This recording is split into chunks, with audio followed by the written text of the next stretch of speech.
Jadi teman-teman, di Twitter atau di X itu lagi rame banget atau trending banget soal Pandji Pragiwaksono dan juga Total Politik. Kenapa dan ada apa? Kita akan bahas di podcast atau lebih tepatnya Siniar Belasan Menit. Oke, yang mau gue bawain hari ini adalah 10 atau kurang lebihnya 11 poin-poin penting yang ada di video Total Politik yang isinya adalah Pandji dengan dua host Total Politiknya tersebut. Poin yang mau gue bahas yang pertama adalah siapa Pandji Pragiwaksono. Buat lo yang belum tahu, Pandji Pragiwaksono adalah seorang stand up comedian. Beliau juga founding father-nya daripada stand up Indo. Beliau adalah stand up comedian yang sangat-sangat sukses di Indonesia dan sekarang sedang menjalani karirnya di luar negeri. Intinya dia ini lagi kurang lebihnya menggapai mimpinya gitu untuk bisa jadi stand up comedian yang kurang lebihnya bisa hidup dari karyanya. Itu yang pertama poinnya. Nah, poin yang kedua adalah Pandji Pragiwaksono menurut gua adalah satu-satunya komika yang benar-benar berkecimpung di dunia politik. Walaupun beliau bukan politikus, tapi sangat-sangat berkaitan erat dengan yang namanya politik di Indonesia. Beliau banyak mengeluarkan pendapat soal keadaan politik di Indonesia. Bahkan beliau juga punya yang namanya konten sila. Konten sila ini adalah konten yang ngomongin politik gitu. Bahkan tour yang sekarang mau dia jalanin adalah politik gitu. Intinya menurut gua beliau adalah satu-satunya atau salah satu yang terbaik komika ngomongin politik. Dan poin yang ketiga yang mau gue bawain adalah tentang Total Politik itu dimulai dari Pandji Pragiwaksono. Kenapa? Karena kalau misalkan lu scroll Total Politik sampai ke bawah gitu ya, itu ada satu video yang dimulai tamunya adalah Pandji Pragiwaksono. Makanya di video tersebut juga dibilang ya bahwa Pandji ini adalah investor dari Total Politik lah, karena memang tamu pertama dari Total Politik ini dibangun adalah Pandji Pragiwaksono. Oke, poin yang keempat adalah Pandji is Pandji gitu. Pandji ya Pandji. Pandji adalah satu-satunya komika yang menurut gua bisa mewakilkan kita sebagai masyarakat biasa gitu, yang mana kalau masyarakat biasa kan nggak bisa ngomongnya tuh kayak Pandji ya. Kalau misalkan ya orang biasa ngomongin politik gitu di kanal-kanal YouTube kan bisa aja dipenjara gitu ya, karena kata-katanya itu sembarangan gitu, sembrono, jarang ada yang filternya gitu. Nah, Pandji menurut gua adalah salah satunya atau satu-satunya komika yang bisa mewakilkan kita terkait dunia politik di Indonesia, terkait kondisi politik di Indonesia. Kita tuh nggak pernah gitu ya, kita nggak bisa bahkan ngomongin Jokowi aneh lah segala macam ya, karena kalau kita ngomongin Jokowi bisa aja kita di penjara gitu, kena yang namanya UU ITE dan segala macam. Nah, kita diwakilkan dengan Pandji Pragiwaksono. Poin yang kelima adalah di video tersebut ada perbedaan pendapat yang sangat-sangat mendasar mengenai kondisi politik di Indonesia. Ada dua host, Ari dan Budi, yang benar-benar berbeda pendapat dengan Pandji gitu ya. Pandji punya pendapat bahwasanya dinasti politik itu sangat-sangat mengerikan, sangat-sangat tidak bisa dimaklumi gitu, dalam artian karena ada beberapa historinya soal dinasti politik di Indonesia ini kan jelek gitu ya. Maka dari itu Pandji punya point of view bahwasanya kalau presiden aja bisa dinasti politik, apalagi yang di bawah-bawahnya gitu, gimana? Tapi dua host tersebut mereka punya pendapat yang cukup sangat berbeda dengan Pandji. Dari si Ari ini hostnya, beliau bilang bahwasanya ya dinasti politik oke aja gitu dari segi human rights, terus juga soal Asian value katanya. Jadi ya beliau bilang nggak apa-apa. Terus juga yang satunya lagi, Budi, beliau juga bilang yang sama, bahwasanya dinasti politik itu ya nggak apa-apa gitu.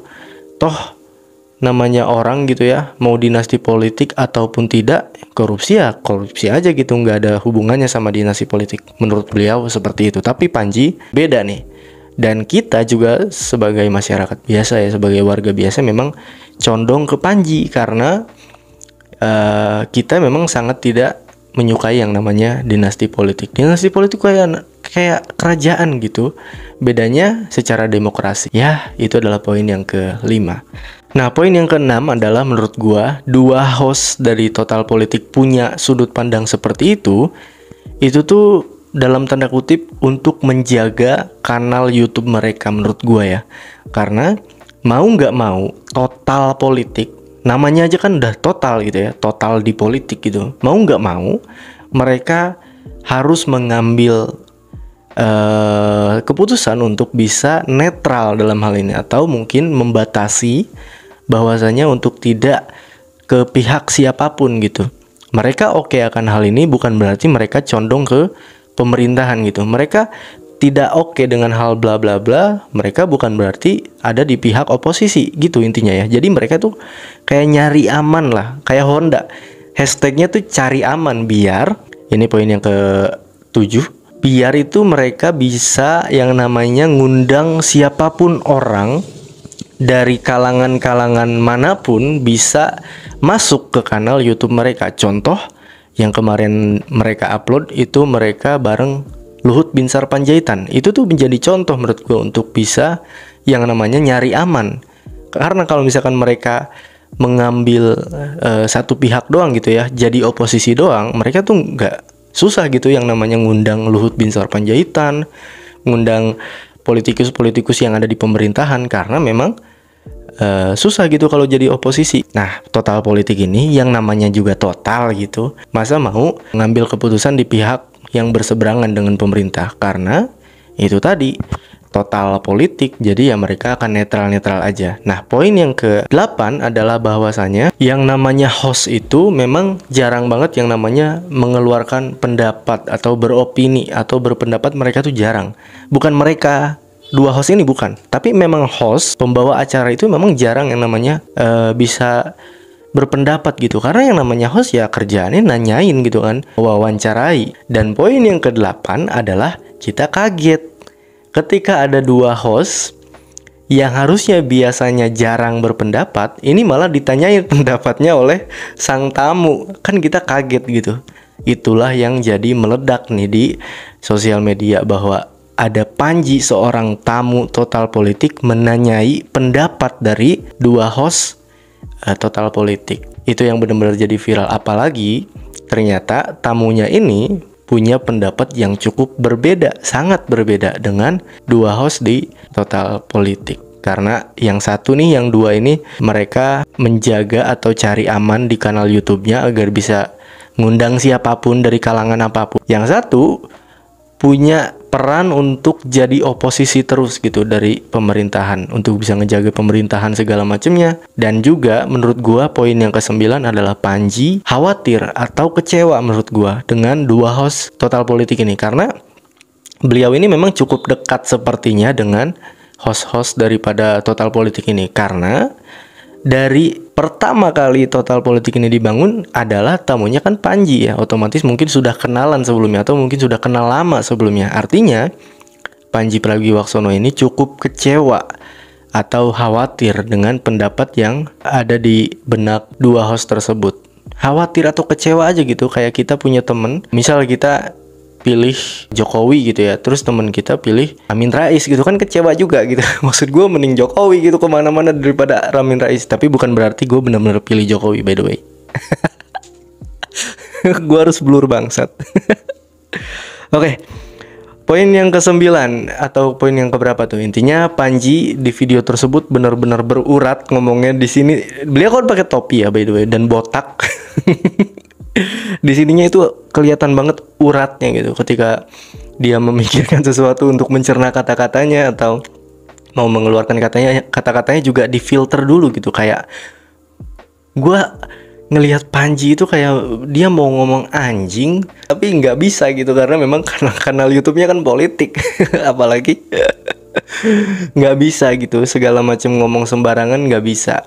Dan menurut gue itu sebuah filteran kata-kata yang cukup bagus, sangat-sangat bagus menurut gua. Karena ya masa mau ngomong anjing-anjingan gitu di politik, nggak mungkin kan. Tapi ya kita bisa merasakan gitu apa yang dirasakan Pandji Pragiwaksono atas kekecewaannya, kekhawatirannya terhadap dua host daripada total politik ini.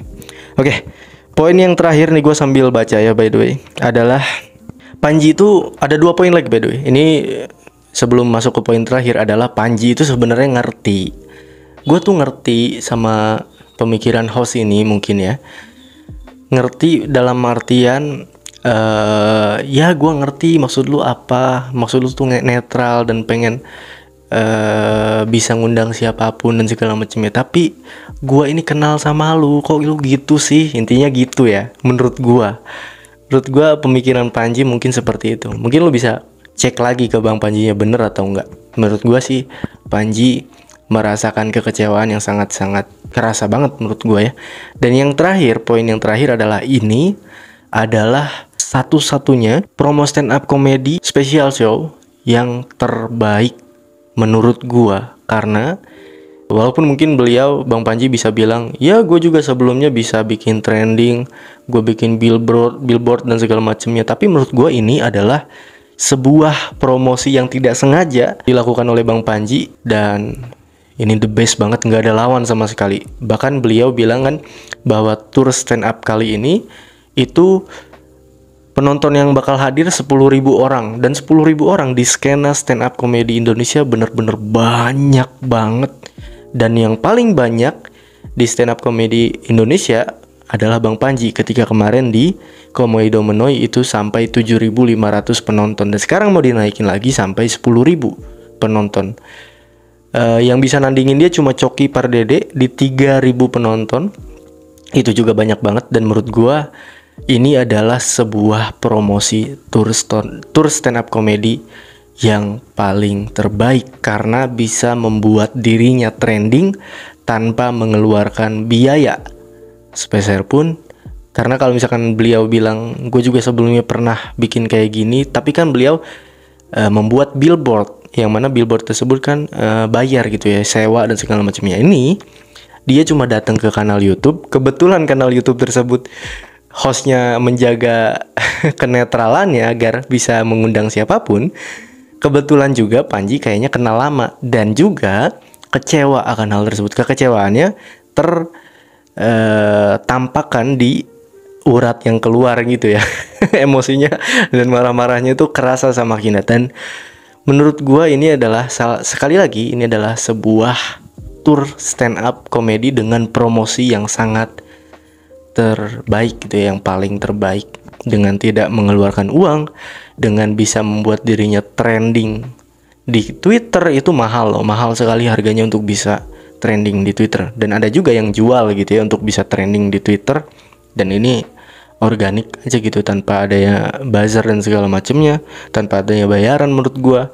Dan ya sekali lagi mungkin dengan 600-800 ribu views di Total Politik kemarin akan terbayarkan dengan habisnya tiket. Menurut gue yakin akan habis ya tiket daripada tour stand up Panji ini, Mens Rea, dengan 10.000 penonton dengan harga yang tidak murah juga menurut gue.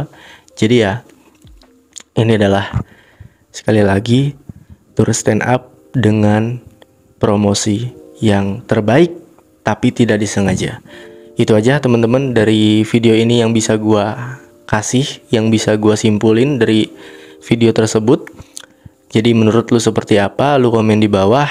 Intinya kesimpulan gua bahwa Panji merasa kecewa dengan dua pendapat dari dua host Total Politik. Itu aja teman-teman, kita akan ketemu lagi di next episode dari podcast, atau lebih tepatnya Siniar Belasan Menit. Ciao ciao.